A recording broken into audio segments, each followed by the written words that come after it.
Matti Nykänen, Jyväskylän oma poika, ja se varmasti kyllä kuului sinne koteihin asti. Hän on suursuosikki täällä.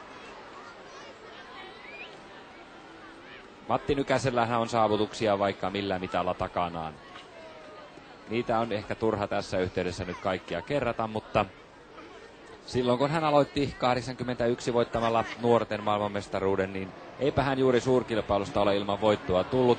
Ei tullut tänäkään talvena maailmanmestaruuskilpailusta, siellä tuli joukkue maailmanmestaruus. Ja Nykänen ilmassa, käsi hieman heilahtelee, mutta pitkälle tuli, todella pitkälle. Se on siellä 100 metrin kieppeillä tuo hyppy. Matti Nykänen menee varmasti johtoon.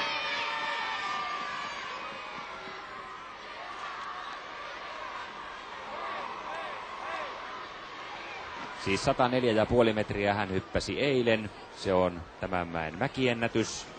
Se parani eilen puoli metriä. 98 metriä.